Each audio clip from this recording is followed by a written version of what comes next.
Before the eyes of the entire court, a young maid broke centuries of silence with a single unforgivable outburst, calling the most feared man in the kingdom a spoiled brat. The gasp of the nobility still hung in the air when he stepped toward her, not with fury, but with a dangerous, unreadable curiosity. In a castle where a whisper could cost a life, her defiance lit the spark of a battle neither pride nor desire could afford to lose. The main hall of the castle was a cathedral to power, every stone polished and gilded to remind those within of the crown's unyielding reach. Sunlight, fractured by tall, arched windows, spilled across the marble floor in pale gold, bright enough to catch on the gilt edges of frames and the jeweled clasps of noble cloaks. The air was heavy with the mingled scents of beeswax polish and too much perfume, undercut by something sharper, the faint metallic tang of tension. Margaret had never stood in a room so vast or so stifling.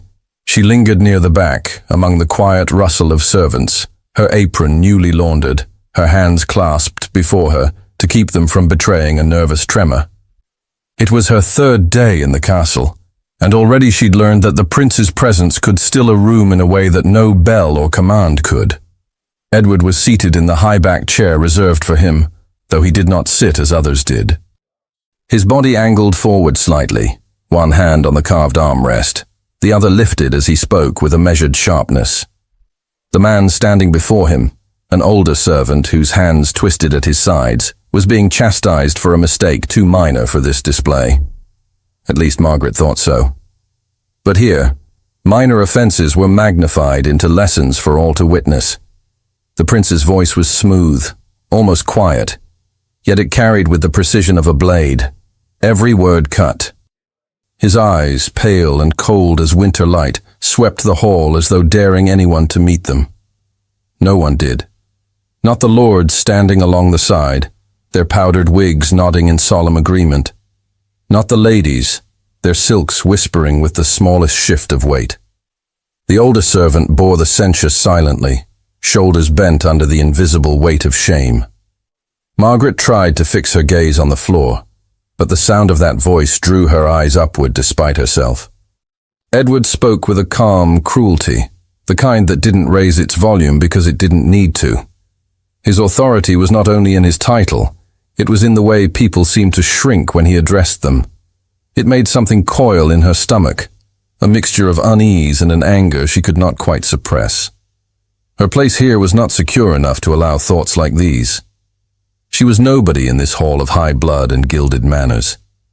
Yet, as the prince continued, her hands unclasped at her sides, fingers curling slowly into her skirts, she had seen men like him before. In drawing rooms, at grand tables, men who believed the weight of their name entitled them to grind others down. The servant mumbled an apology, but it only sharpened the prince's expression. The pause between his words lengthened, stretching the humiliation thin and taut. Margaret became aware of her own breathing, too shallow, too fast. It was not fear, not entirely. It was the unbearable itch of injustice, the memory of watching her father bow to a man who had no right to stand so tall. Edward's tone shifted, colder now, as he delivered another rebuke, and Margaret's vision tunneled on the scene before her. The hall felt smaller, the air closer. Around her no one moved, not a murmur, not a cough. Every face was lowered, every gaze carefully directed at polished shoes or embroidered cuffs. She could feel her pulse in her throat. Her voice broke from her before she realized she had decided to speak. "Shut your mouth, you spoiled brat!"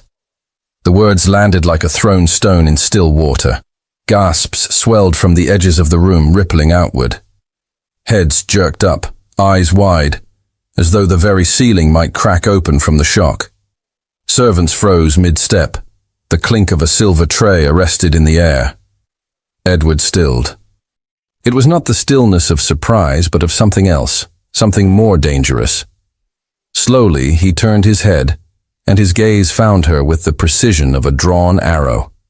For a moment, neither moved. The room seemed to hold its breath. Margaret's heart pounded, but she did not look away. She told herself she would not be like the others, cowed into silence by the weight of his stare. His eyes lingered on her, traveling over her plain dress, her hair pulled back tightly, her unremarkable height, and yet he looked as if he'd discovered something rare. When he rose, it was with deliberate slowness. Each step toward her was measured, the quiet sound of polished boots on marble seeming unnaturally loud. People parted for him without thinking, their fear making way for his advance. He did not look at them. He looked only at her. Margaret stood her ground, though her pulse felt like a drumbeat against her ribs. He stopped just close enough that she could see the faint shadow along his jaw, could hear the slow, steady rhythm of his breathing. The scent of leather and faint spice clung to him, sharper now that he was near. His gaze, clear and unblinking, held hers until she felt the edges of the room blur. A flicker of something unreadable passed across his expression. Not anger, not quite amusement, but an interest that unsettled her more than either. Then, without raising his voice, he spoke low enough that no one else could hear. The words made her breath catch in her chest. For a moment she wondered if she had misheard him. The words had been too quiet, the tone too even, yet their weight pressed against her chest with startling force. She didn't answer. She couldn't. Not with the hall's silence draped over her like a heavy cloak, not with the prince standing so close that she felt the faint stir of his breath against her temple. Edward's attention didn't waver. Around them, the nobles and courtiers waited, their stillness sharpened by anticipation. The older servant, the target of his earlier reprimand, had vanished into the crowd, retreating as discreetly as possible. The room seemed to have narrowed until it was just the two of them in a space measured by heartbeats and defiance. Edward straightened slightly, his voice shifting to carry once more across the hall. "This gathering is adjourned." The announcement broke the tension like a blade cleaving glass. Chairs scraped softly, silks rustled, and murmurs began to ripple through the assembly. No one approached them. The nobles filed out in orderly fashion, careful not to meet Margaret's eyes as they passed. The great doors groaned on their hinges before closing with a reverberating thud, leaving her alone with the man she had just insulted before his court. He didn't speak at once. Instead, he regarded her with a measured slowness, as if deciding which part of her to dismantle first, her resolve or her place in his household. But there was no obvious fury in his face. If anything, his calm was more disconcerting than the sharp temper she'd been warned about. "Your name," he said at last, the question shaped as a command. Her lips felt dry. "Margaret." "Your origin," she told him, each word deliberate, resisting the urge to fidget under his scrutiny. His gaze swept over her again, not in the crude, lingering way she'd endured from other men, but in an assessing, cataloging manner, as if he were assembling a portrait in his mind. "Follow me." It wasn't a request. He turned and walked toward the far end of the hall without glancing back to see if she obeyed. Something in the steadiness of his stride made her follow despite every instinct urging her to keep her distance. Her shoes clicked against the marble as she trailed behind him, past the empty chairs and discarded fans of ladies who had fled moments earlier. The hall's grandeur gave way to narrower corridors where tapestries muted their footsteps. The scents changed. Less perfume, more wax, and the faint aroma of burning coal from nearby hearths. Servants passed them, bowing quickly before moving on with eyes fixed forward. Margaret kept her gaze on the line of his back, the straight set of his shoulders. She tried to read something in the movement of his hands, clasped loosely behind him, but his body betrayed nothing. The air between them seemed charged, though, like the moment before a storm breaks. They passed through an arched doorway into a smaller antechamber, its walls paneled in dark wood. A tall clock ticked steadily in the corner, marking the silence between them. He did not slow. "You speak without permission," he said suddenly, his voice quieter now. "And yet you remain standing." She felt the warmth rise in her face but kept her chin level. "I spoke because no one else would." That earned a glance over his shoulder, brief but sharp, before he continued onward. Another turn brought them to a door she had not seen before, a heavy one of polished oak, its brass handle gleaming. He opened it himself and stepped inside. The room beyond was warmer, lit by the glow of a low fire in the hearth. Shelves lined with leather-bound volumes climbed to the ceiling. A writing desk stood near the window, scattered with papers, quills, and a single open ledger. "Inside," he instructed. She obeyed, stepping past him into the room. The door closed behind her with a decisive click that seemed to echo in her ears. Edward moved to the desk, leaning one hand on its edge while his eyes remained fixed on her. "Do you always speak your mind so freely?" Margaret swallowed. "When it's worth speaking." His mouth curved slightly, not quite a smile, but enough to suggest that her answer had not displeased him. "You've been in my household for 3 days." "Yes, Your Highness." "In that time, you've decided you know my character well enough to address me as you did today?" She hesitated. "I've seen enough of it." He studied her, as if weighing every syllable. Then he walked slowly toward her, stopping just close enough that she felt the faint shift in the air between them. His presence was like heat from a fire, not touching, yet impossible to ignore. "You think you know me," he murmured. "You don't." Margaret's pulse quickened, but she forced herself not to look away. The firelight flickered across the sharp planes of his face, casting shadows in the hollows of his cheekbones. He stood there for a breath longer before stepping past her toward the door. "Come," he said. She followed again, more from the instinct to keep him in sight than from obedience. They left the warmth of the study and re-entered the dim corridor. He led her through a side passage that twisted deeper into the castle. The sound of distant voices faded until there was only the muted thump of her heartbeat and the occasional creak of old timbers settling above them. She didn't know where they were going. The route was unfamiliar, each turn drawing them further from the parts of the castle she had glimpsed before. The light grew thinner, the windows narrower. At last, they emerged into another chamber, smaller than the main hall, but grand in its own right, with a tall hearth and a long table set with a single decanter of wine. He stopped in the center and turned to face her fully. "You have placed yourself in a dangerous position," he said. "Do you understand that?" Margaret drew a breath. "I understand that I spoke the truth." His eyes lingered on hers, and something passed between them. An unspoken challenge neither was willing to break first. The air seemed to press in around them, taut with the weight of what might follow. Then his gaze shifted, as if settling on some decision, and he took a step closer. His voice dropped to a low, unreadable tone. "Come with me.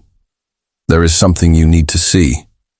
The words were delivered with such quiet certainty that Margaret found herself moving before she could form a protest. Edward crossed the chamber toward a narrow door set flush into the paneled wall. The latch gave with a soft metallic click, and he stepped through without looking back. She followed him into a corridor unlike any she had seen in the castle so far. The space was narrow, the ceiling lower, and the air faintly cooler, carrying the faint scent of linen and old paper. Their footsteps echoed softly against the stone, the rhythm of his stride unhurried but unwavering, as if he knew precisely where each turn would lead. The light here came from tall candles mounted in iron brackets, their flames swaying in the faint current stirred by their passing. Margaret's eyes adjusted slowly, and she took in the details. Polished floorboards beneath their feet, a series of doors evenly spaced along the walls, and the quiet dignity of a part of the castle meant for only a few. He said nothing until they reached the end of the passage. There, another door waited. This one of heavy oak, its surface unadorned except for the keyhole set deep into the wood. Edward drew a key from the pocket of his waistcoat, the gesture precise, as if unlocking this door were a task he did not entrust to anyone else. The hinges gave a low groan as the door swung inward. Margaret stepped in behind him, pausing just over the threshold. The chamber beyond was warmer, its air faintly perfumed by burning tallow and the tang of ink. A fire glowed in the hearth, casting long shadows against the walls lined with tall shelves of books. In the center stood a broad writing table, its surface littered with parchment, folded letters sealed in wax, and the faint gleam of brass instruments for measuring and marking. One window, draped in heavy velvet, allowed in a muted spill of light that fell across the room's rich carpet. Edward gestured toward the center of the floor. "Stand there." She obeyed, her gaze darting briefly to the objects on the desk. The arrangement was not disorderly, but it held the feel of a place often in use, a space for thought, planning, perhaps even secrets. "Why am I here?" she asked. He moved behind the desk, resting his hands lightly on the polished wood. "Because I wish to know more than your name and your birthplace. I wish to know what compels a servant, 3 days in my employ, to challenge me before the court." Her pulse thudded against her throat. "I told you. I spoke because it needed to be said." His gaze remained steady on hers. "That answer will not serve you in this castle. Here, every word spoken aloud is a stone in the wall you are building, or the one collapsing on you." Margaret held his gaze, refusing to look away. "Then I will choose my stones carefully." Something in his expression shifted, almost imperceptibly, as though he were re-evaluating her. He moved from behind the desk, his steps slow, measured. Stopping beside her, he looked down with a focus that made her acutely aware of the nearness of his body. She could hear the faint sound of the fire's crackle behind them, feel the ambient heat mingling with the faint spice of his cologne. "You do not look away," he murmured, more observation than accusation. "I've no reason to," she replied, though her voice betrayed the smallest tremor. The corner of his mouth lifted slightly. "We will see." He turned from her and crossed to the desk again, opening a drawer with deliberate care. From it, he drew a folded piece of parchment, its seal already broken. He held it by one edge, extending it toward her. Margaret hesitated before stepping forward to take it. The parchment was thick and smooth beneath her fingers, the ink dark and elegant in its script. Her eyes traced the lines. A correspondence addressed to the prince, the words laden with a careful civility that only made their meaning more troubling. The letter spoke of certain noblemen by name, men she had seen in the hall that morning, accompanied by terse notations about debts owed, lands exchanged, and meetings conducted in private. There were references to matters better left unwitnessed, and to the danger of overconfidence in public displays. The closing line struck her hardest, a caution against the prince's unfortunate tendency toward provocation. She looked up slowly. "Why show me this?" Edward's eyes held hers with unreadable intent. "Because you have already made yourself a subject of interest. Better to know the nature of the game before you are used as a piece in it." Margaret's chest tightened. "What game?" He stepped toward her, the letter still in her hands. "The one you entered the moment you opened your mouth in the hall." The firelight cast his features in sharp relief, the planes of his cheekbones, the cool light in his eyes. Margaret felt the weight of the parchment, the heat of the room, and the sudden realization that her act of defiance had rippled far beyond its moment. Before she could speak, the sound of urgent knocking cut through the stillness. 3 hard raps against the oak door. A muffled voice followed, urgent and low. "Your Highness, an important visitor has arrived." Margaret turned toward the sound, but her eyes returned to Edward quickly enough to see the brief tightening of his jaw, the flicker in his gaze that suggested this was not a welcome arrival.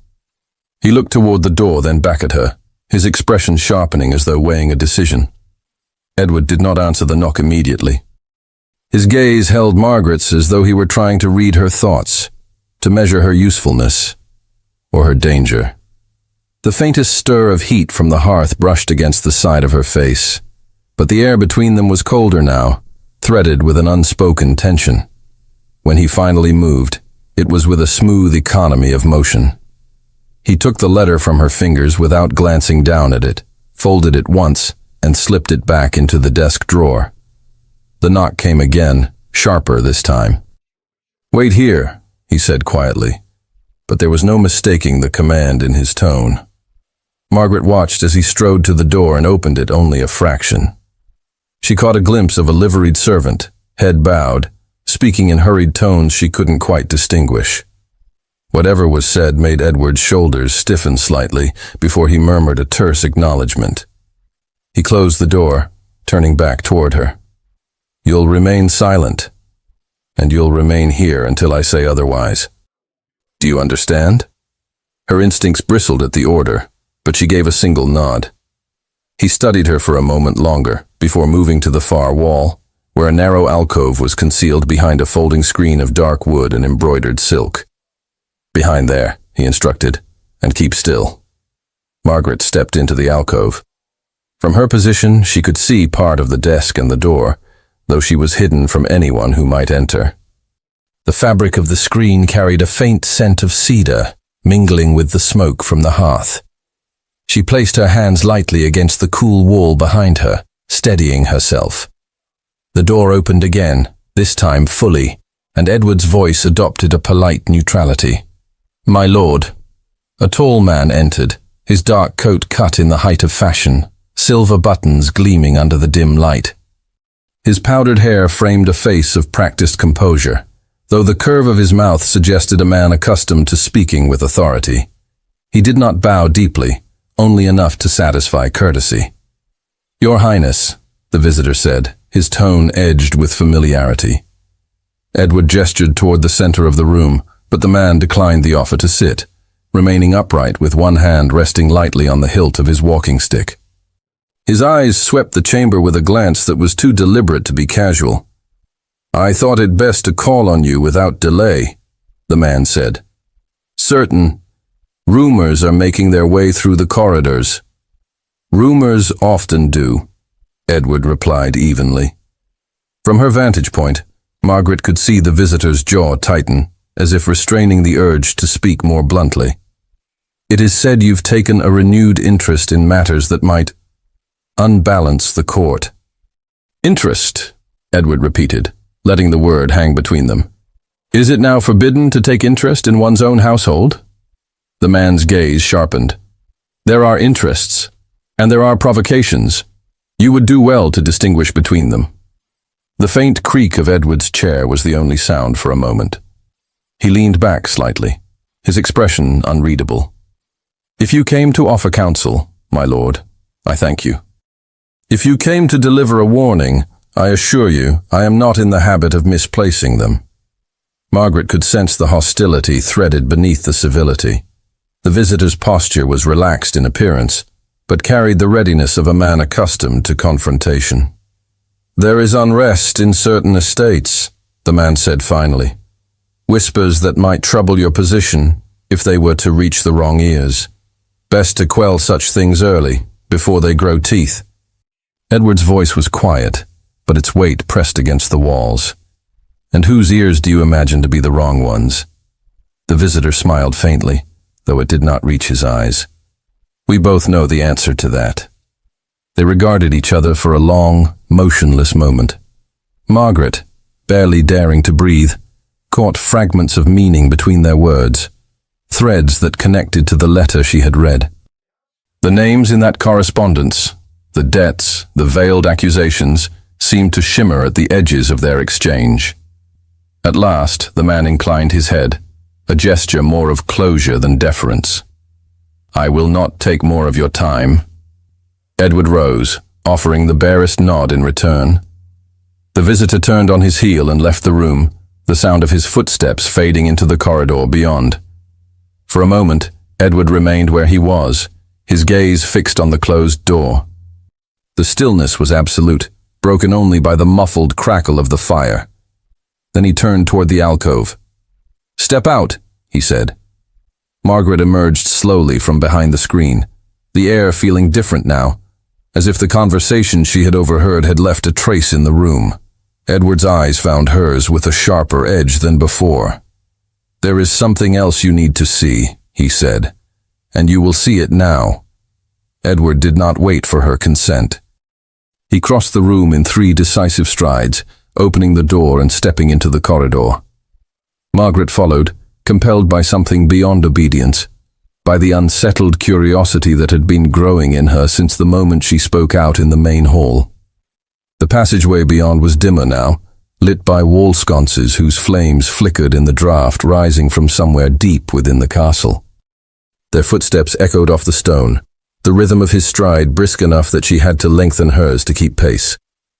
Servants they passed drew instantly to the side, pressing themselves against the wall, heads bowed until he was gone. They reached a narrow door at the end of the passage, unremarkable but for the heavy lock that secured it. Edward drew a key from his coat, the metal catching the light in a brief flash, before it turned in the lock with a quiet, deliberate click. Beyond the door, a steep stair descended into shadow. A colder air rose to meet them, carrying with it the faint dry scent of old stone and something metallic, like the tang of coins or keys. Edward took a candle from a bracket just inside the threshold, shielding its flame with his palm as they began the descent. Margaret kept close behind him, her hand grazing the rough wall for balance. The sound of their steps against the worn stone felt loud in the confined space. She could feel her own breath warm against the chill. At the base of the stairs, another door awaited, a heavier one banded in iron, with a bolt as thick as her wrist. A single guard stood beside it, his livery marked by the royal crest. He straightened at their approach, offering a silent bow before stepping aside. Edward slid the bolt free himself, the scrape of metal loud in the stillness, and pushed the door open. The chamber beyond was lit by a single oil lamp on a table in the center, its light pooling over the surface and leaving the corners in shadow. Shelves lined the walls, stacked with ledgers, sealed boxes, and rolls of parchment tied with twine. The air was thick with the must of age and the faint waxy scent of the lamp. Edward moved directly to the far wall, where a chest sat beneath the lowest shelf. He knelt, fitting another key into its lock. The hinges groaned as the lid lifted, revealing bundles of papers, some neatly tied, others worn at the edges from frequent handling. He set several on the table, spreading them so the lamplight revealed lists of names, numbers, and notations in a tight, economical script. Margaret recognized at least two of the names from the letter he had shown her earlier. Here, though, they were not alone. They were linked to amounts of money, parcels of land, and brief coded phrases that suggested debts, obligations, or leverage. "What is this?" she asked softly. His eyes flicked to hers. "A record of those who owe and those who collect." She glanced at the shelves around them, feeling the weight of what these ledgers might contain. "And you keep it here?" "I keep what must be protected from prying eyes," he said. "Even those who think themselves entitled to see everything." Margaret's fingers itched to touch the parchment, to trace the lines that hinted at the invisible ties binding the nobility together, and to him. The paper smelled faintly of dust and ink, the marks pressed deep enough into the fibers to suggest a firm, deliberate hand. "Why show me this?" she asked. Edward's gaze did not waver. "Because now you have seen too much to be left wandering the corridors ignorant of it. And because I need to know whether your defiance in the hall was a moment's impulse or the measure of your nature." Her chest tightened at the challenge implicit in his words. "And if it was my nature?" His mouth curved faintly, though not with amusement. "Then you may prove useful or dangerous." Before she could answer, the faint sound of movement reached them. Footsteps above, slow but unmistakable. Edward stilled, his head tilting slightly as though measuring the distance. Then came another sound, the soft, metallic whisper of a blade being drawn. He extinguished the lamp with a swift pinch of his fingers, plunging them into shadow. The faint glow from the open stairwell above was the only light left, outlining the angles of his face as he stepped toward her. "Stay close," he murmured, his voice low enough to blend with the stillness. The footsteps grew louder, the creak of leather, and the faint jingle of metal closer now. Margaret's pulse thudded in her ears. Edward's hand rested briefly at the small of her back, guiding her toward the deeper shadow of a shelving unit. The first figure appeared at the top of the stairs, the dim light from the corridor glinting off the steel of a drawn sword. Another followed, their movements deliberate, controlled. Edward shifted his stance subtly, one hand behind his back as the other rested at his side, poised for a sudden motion. The air in the chamber seemed to shrink, tightening around the sound of each descending step.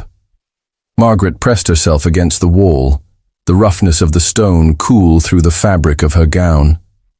Her breath was shallow, her eyes fixed on the figures moving closer, the steel in their hands catching the dim light.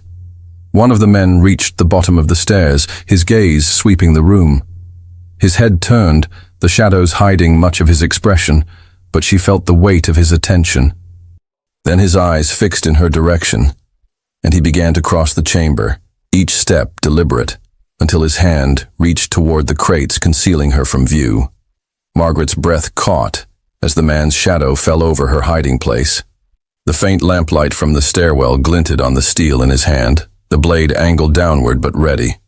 His boots made a muted scrape against the stone floor as he closed the last bit of distance. She could hear the faint rasp of his breathing, could almost feel the reach of his arm before it touched her. A sudden controlled movement from Edward drew the man's attention.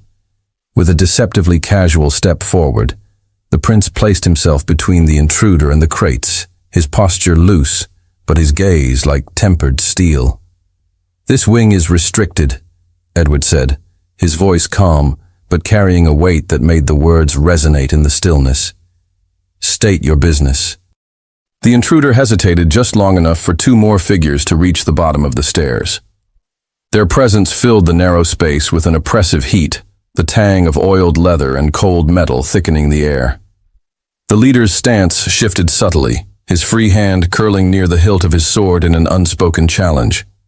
"I believe you know our business," the man replied, his tone holding a shade too much familiarity. Margaret pressed herself closer to the crates, every sense sharpened. From her position, she could see the angle of Edward's shoulders, the slight bend in his knees, a stance prepared for either conversation or confrontation. "I was not informed of any inspection," Edward said, "nor of any permission granted to enter here armed." The leader's mouth curved in something that was not a smile. "We thought it wiser not to trouble you with formalities." The quiet that followed was taut enough to snap.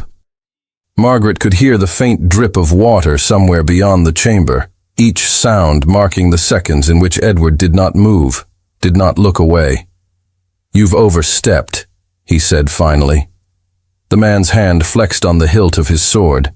"We've been sent to ensure certain matters remain contained." His glance flicked to the shelves, then to the chest on the table, lingering just long enough to make his meaning clear. Edward's voice dropped a fraction. "You will not touch anything in this room." The leader took a single step closer. "And if I do?" Margaret could sense the danger in the space between them, a taut wire pulled to its limit.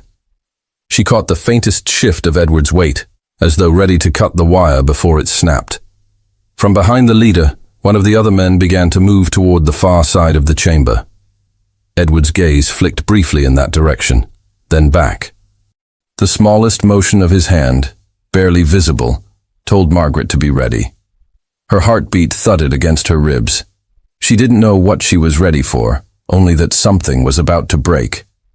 The man nearest her moved again, and the sound of his boots against the stone was like the scrape of a knife along metal.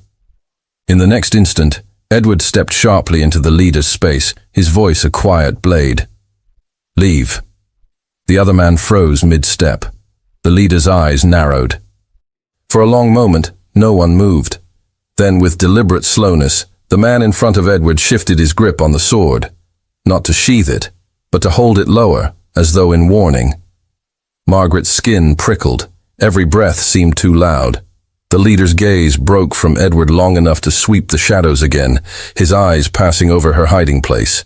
His hand twitched, and he took a step toward her, this time without hesitation. Edward's voice cut the air.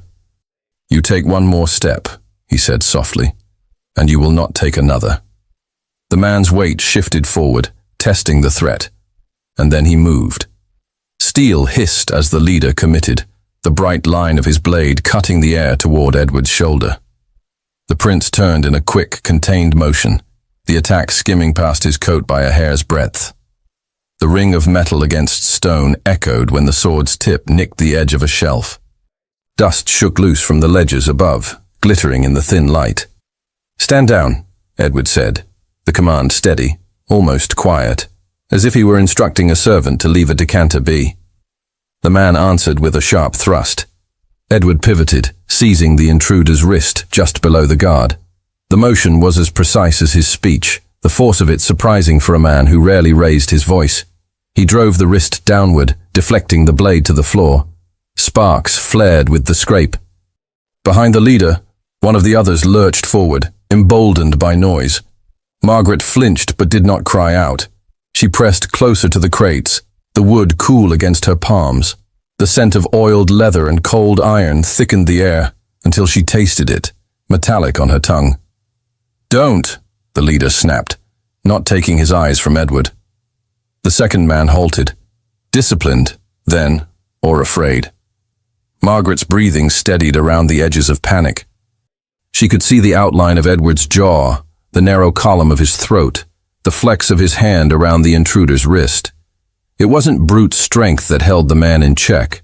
It was leverage, knowledge of where to press, when to yield, how to become the axis on which another's violence lost balance.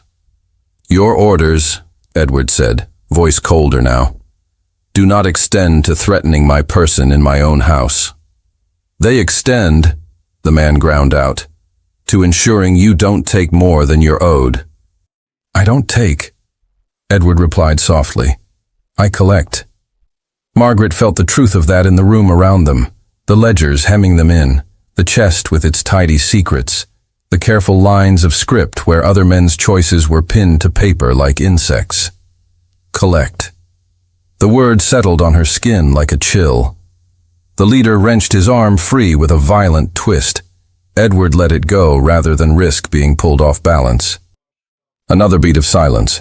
Then a third figure shifted near the stairwell, blade low, waiting for a signal that didn't come. "You're trespassing in a restricted wing," Edward said. "If you walk out now, I will assume you misunderstood your instructions. If you don't, you will discover how dearly a misunderstanding costs." The leader gave a short laugh, humorless. "There's no misunderstanding. It's the price that interests me." He moved again, testing. Edward met him. One step, two. Close enough that the breath between them turned sharp. Their blades didn't clash.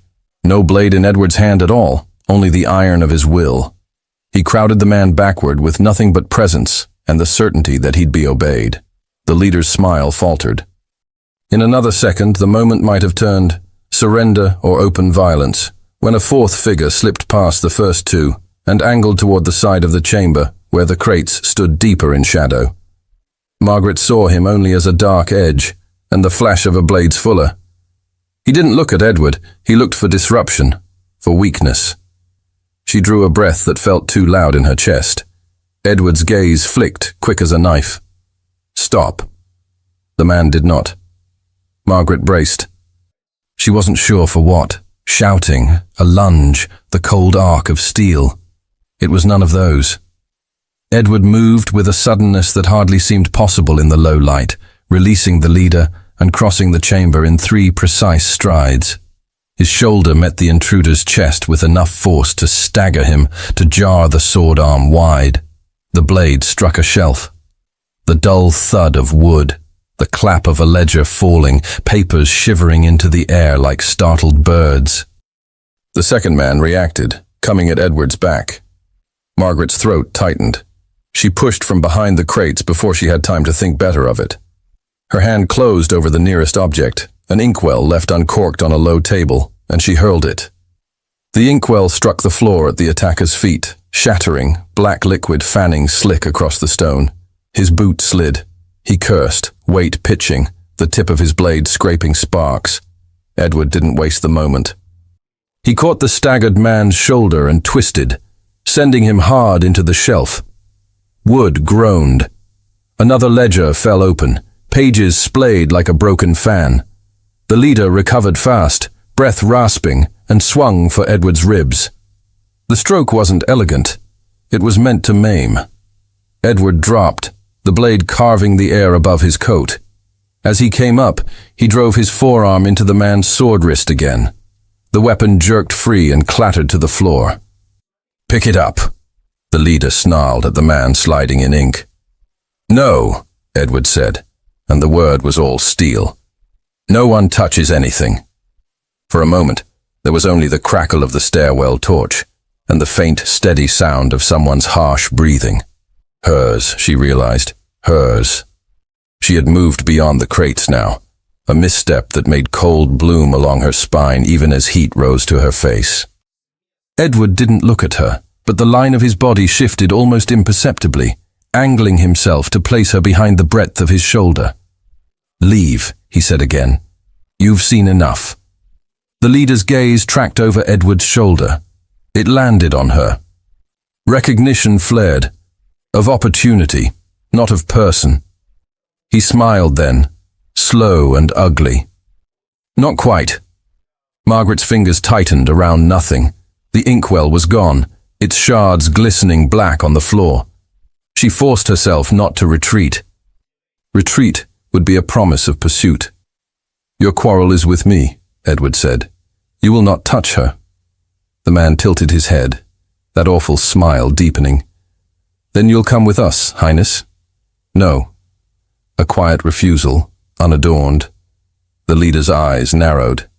He feinted toward Margaret, testing the edge of Edward's refusal, the reach of his patience. The prince didn't rise to it. He simply stepped a fraction to block the line. That was enough. The leader's decision was made in the flash of a glance. He signaled with 2 fingers. The man at the stairs moved, not toward Edward, but along the wall, seeking the far end of the chamber where a narrow servant's passage hid behind a hanging drape. An escape route, or a trap. Margaret knew then that the walls themselves would work against them if they stayed. The room's secrecy, its distance from the household, had become a snare. She felt the tightness in Edward's silence and understood. He had to end this now, or risk being boxed in by men who would call the darkness their ally. "Last warning," Edward said. "Walk out." The leader's blade lifted a hair, held in 2 fingers like a dare. "Make me." They moved at once. The second man lunged first, boots skidding on ink, his blade skittering wide.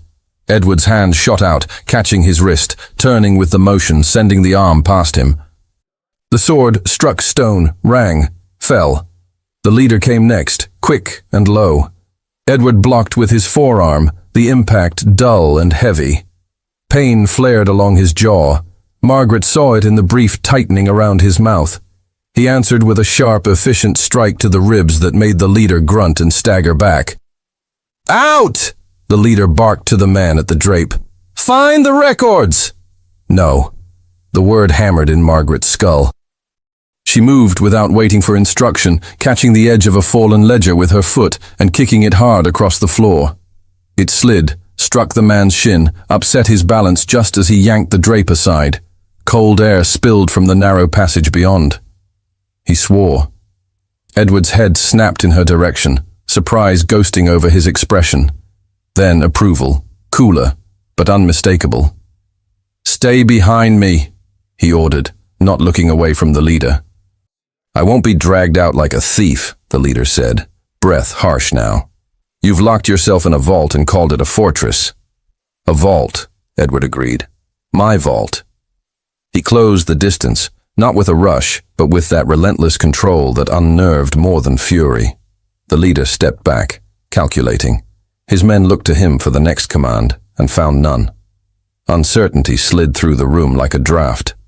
"Listen carefully," Edward said, voice low. "You will unhand your weapons. You will walk back up those stairs, and you will attempt to persuade your betters that you never found what you were sent to find. And if we refuse?" The prince's gaze didn't waver. "You won't." Silence again, until the man at the drape made a different calculation. He turned his head toward Margaret, measuring distance, speed, the angle of Edward's body, and chose the one leverage point within reach.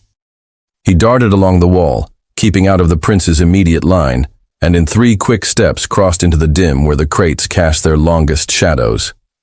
He reached, hand open, closing toward the fabric at her sleeve to yank her forward into sight. Margaret saw his hand coming before she felt the movement of air it stirred. Instinct snapped through her like a wire pulled taut. She twisted away, her shoulder grazing the edge of the crates, and slipped out of his reach by the narrowest margin. The man's fingers closed on nothing, his momentum carrying him half a step too far. Edward was there in an instant. He caught the intruder by the back of his coat, the fabric bunching in his grip, and yanked him away from her with such force that the man stumbled. The scrape of boots on stone was followed by the dull crack of shoulder meeting the wall. "I told you," Edward said, voice low but cutting. "She is not yours to touch." The leader's expression darkened, his lips pulling tight as his gaze darted between Margaret and the prince. The other two men shifted uneasily, their confidence fraying at the edges. The air was charged, the kind of charge before lightning splits the sky, and Margaret could almost hear the collective beat of held breaths. Edward didn't release the man at once. He kept him pinned against the wall long enough for the others to register the warning in the act. Then, with a short shove, he sent him staggering back toward the center of the chamber. "You've run out of room," Edward said, "and soon you'll run out of luck." The leader's jaw worked as if chewing over the taste of retreat. "Perhaps," he said finally, "but I've seen enough to know you're guarding more than gold." "You've seen nothing worth the risk you've taken," Edward replied. "And if you wish to walk out, you'll leave now." For a moment, it seemed the man might challenge him again.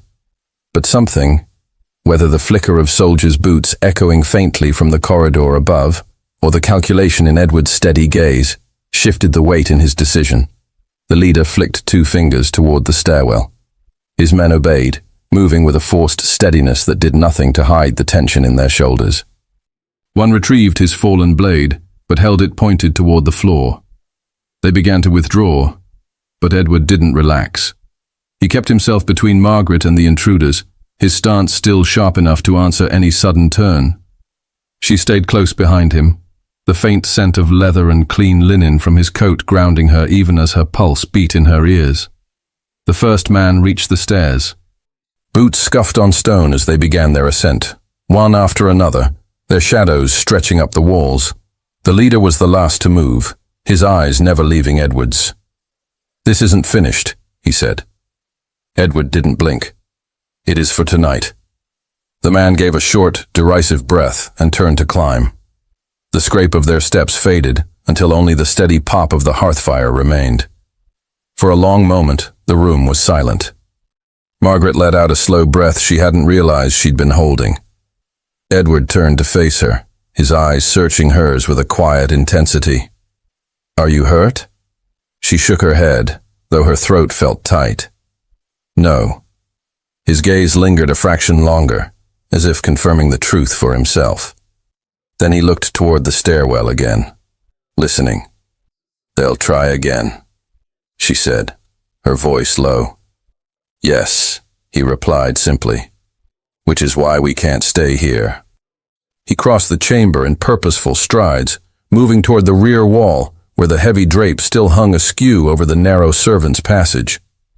With one hand, he swept the fabric aside, revealing the shadowed opening beyond. Cold air spilled in, carrying the faint scent of damp stone and something faintly metallic. "This way," he said. Margaret hesitated, glancing back at the chest on the table, the scattered ledgers, the ink still glistening dark on the floor. "What about?" "Leave them," Edward cut in. "We have what matters most." He didn't explain further, and she didn't press. She stepped toward him, the hem of her gown brushing the scattered shards of the inkwell. Edward waited for her to enter the passage first, his hand steady at the small of her back as she stepped into the narrow darkness. The space was close, the walls brushing her shoulders in places, the air colder still. Their footsteps were muted here, swallowed by the old stone. She kept her eyes on the faint glimmer of light ahead, her senses taut, aware of him close behind her. The passage curved twice before ending in a steep stair that led upward. At the top, Edward opened a door just wide enough to scan the corridor beyond. The muffled sounds of the household reached them now, distant voices, the faint clatter of dishes, the low hum of normal life far from the shadows below. He stepped through, and she followed, blinking against the change in light. They were in a long gallery lined with tall windows, the faint silver of moonlight spilling through the glass. Outside, the courtyard lay still, its cobblestones pale under the night sky. Edward's pace was quick but unhurried, a calculated stride that would not draw attention should they meet anyone. The echo of their steps seemed louder in the open space. They turned into another corridor, this one lined with gilt-framed portraits whose painted eyes seemed to follow them. The warmth of the castle's upper floors was immediate after the chill below, carrying the sense of polished wood and faint perfume. Margaret could feel the remnants of her fear slowly turning into something else, something sharper, more questioning. "Why show me all of this?" she asked quietly. Edward didn't look at her. "Because once you spoke in that hall, you stopped being invisible. And invisible is the only safe thing to be here." His words stayed with her as they moved through another set of doors and into a smaller hallway. The air felt heavier here, the quiet more pronounced. Somewhere close, a door creaked open, followed by the faint step of approaching boots. Edward slowed, his head tilting slightly in that same listening way she'd seen before. The steps were steady, drawing closer from around the bend. Margaret's breath caught as the figure appeared at the end of the corridor, one of the intruders, sword drawn, standing squarely in their path. For a beat, everything narrowed to the blade's bright edge and the steady rise and fall of the man's chest. Margaret felt the corridor's chill tug along her sleeves, the faint draft raising a shiver that had nothing to do with cold. Edward shifted half a step in front of her, the measured movement placing the breadth of his shoulder between the sword and her. The portraits on the wall seemed to lean closer, candlelight skimming their varnished faces as if the dead would witness the living. "Drop it," Edward said, the quiet firm enough to pass for iron. The intruder didn't blink. His stance was competent, soldierly rather than feral, which told her he answered to someone's chain of command. He drew a breath, the blade's tip steady, and glanced beyond Edward to the gallery they had just crossed. Calculating, looking for a path he could carve with steel. Margaret heard footsteps, faint, distant, approaching from somewhere behind. One set, no clatter of a group, no help for him yet, no guarantee for her either. She could see the firmness in Edward's jaw, the gathered restraint, as if he were measuring how much force the moment required and nothing more. "You don't want this," Edward said. The man smiled without humor. "I was told to want nothing else. Then your orders were poorly given." A breath of silence, taut and small. The intruder weighed the reply as if sound itself could tilt the decision. Edward's hand shifted minutely, spreading his fingers, the gesture both warning and balance. Margaret felt the pull of two possible futures stretch thin in the air, one cut by steel, one not. "Look up," Edward said suddenly, his voice crisp. It wasn't a trick of distraction, it was command. He raised his own voice half a measure and let it travel the corridor. "Captain." The name cut through the hush like a bell. The intruder's eyes flicked past Edward's shoulder. Margaret turned her head in the same instant. Reflex, fear, hope, and saw the disciplined shape of a uniform rounding the corner at the far end.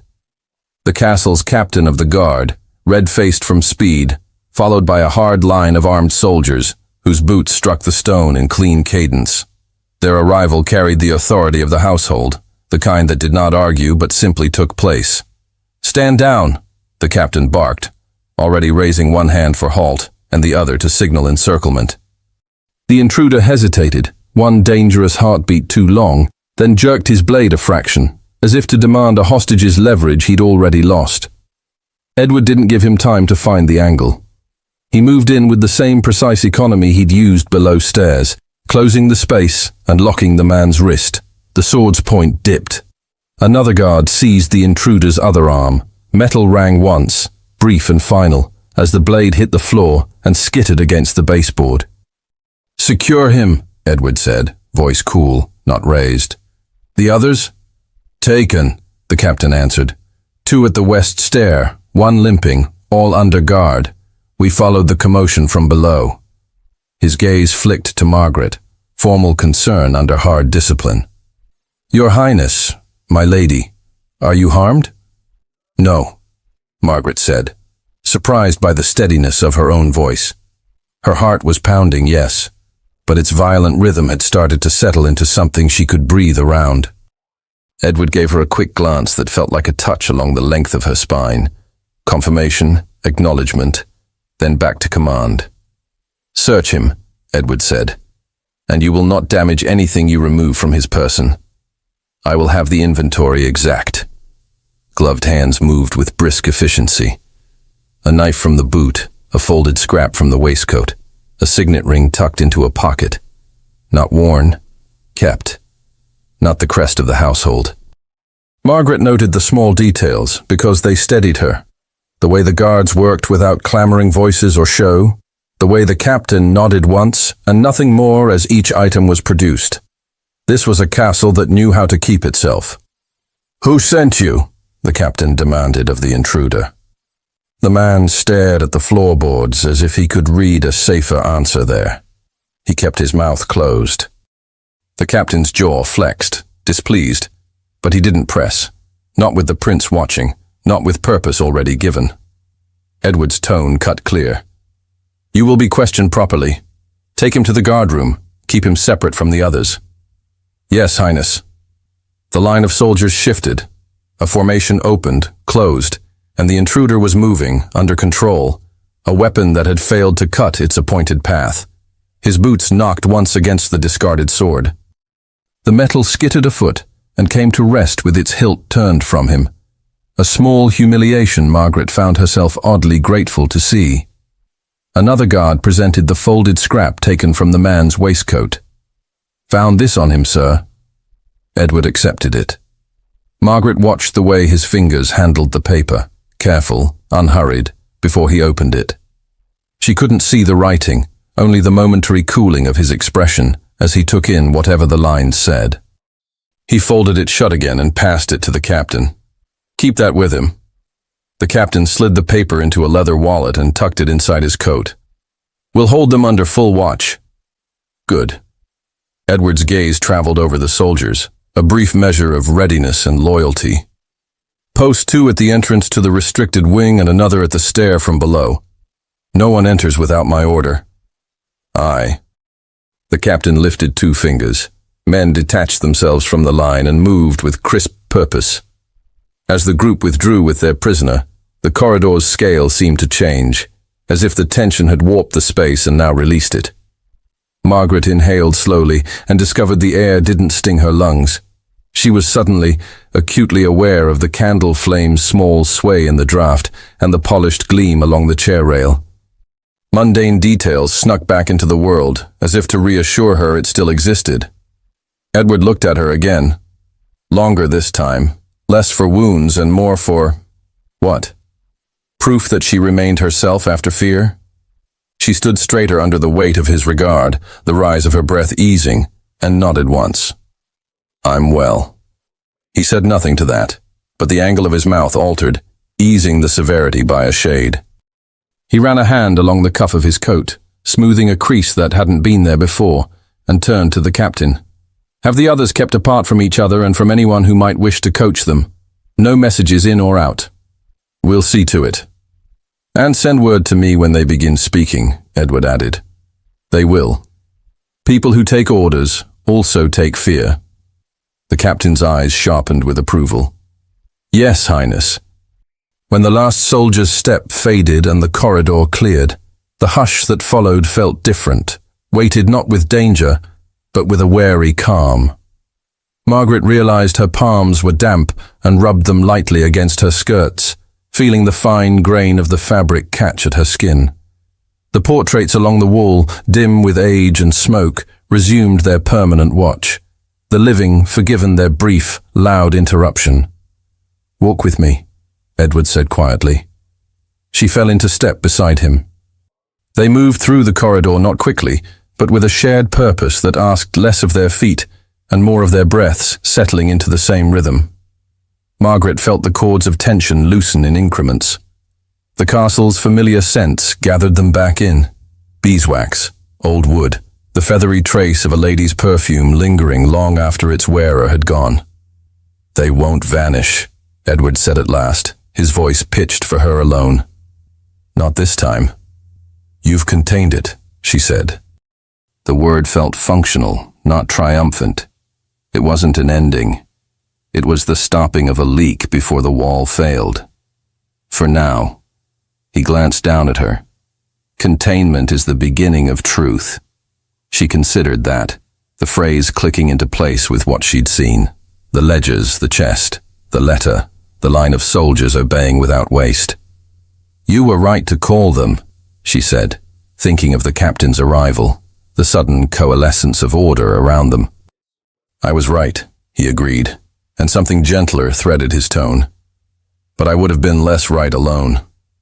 The words reached her like warmth after a draft, cautious acknowledgement rather than praise.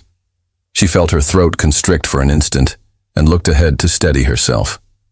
They passed a tall window.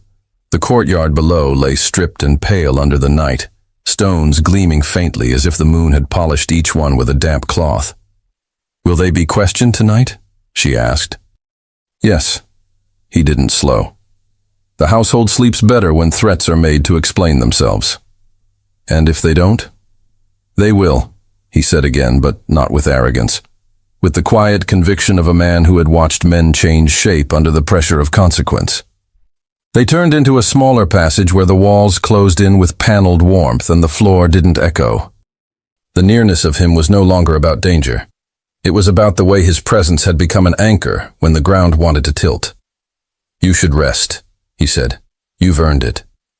"Sleep will be a stubborn thing," she said, honest, because there seemed no point in crafting an answer for a man who had watched her courage and fear in equal measure. "It often is," he replied, "but it comes sooner in safety." She almost smiled at that, almost, because the day's edges were still too sharp to soften. "Is that what this is?" "For tonight," he said. "Yes." They walked a few more paces without speaking. The quiet felt kindly rather than cold.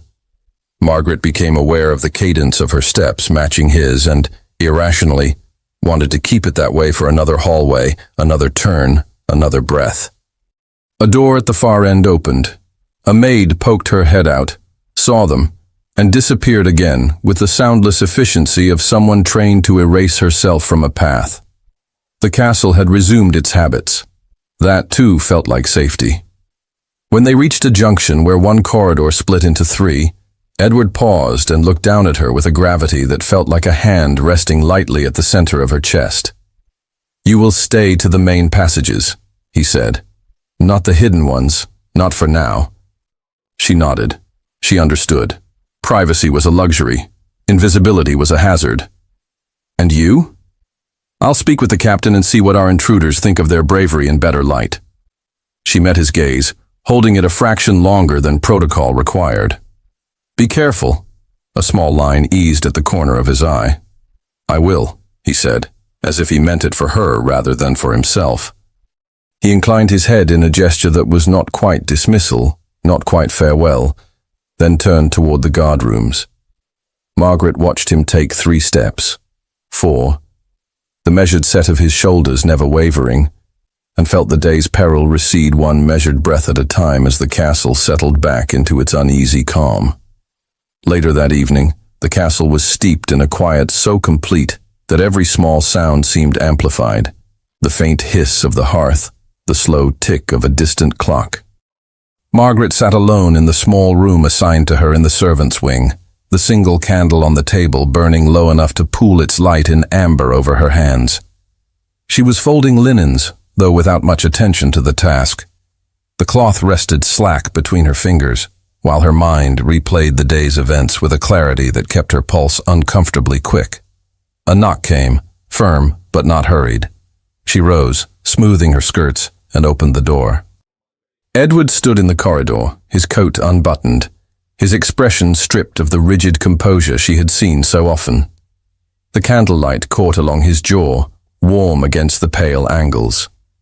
"Your Highness," she began, but he stepped past the threshold with the easy confidence of a man who had already decided he belonged in the space.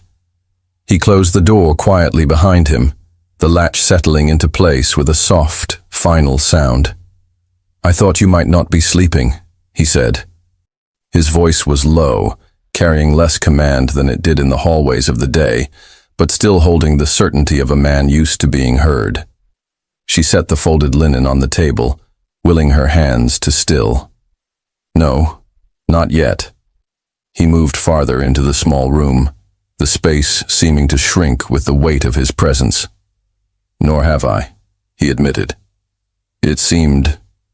His gaze swept over her face, lingering for a moment longer than she expected. Unwise to leave the day as it ended. Margaret's throat tightened, but she kept her voice even. "It ended without blood in the corridor. That seems a mercy worth keeping." "A mercy," he agreed, his mouth shifting faintly. "But not an ending." The air between them was heavier now, woven with the shared memory of the danger that had pressed so close.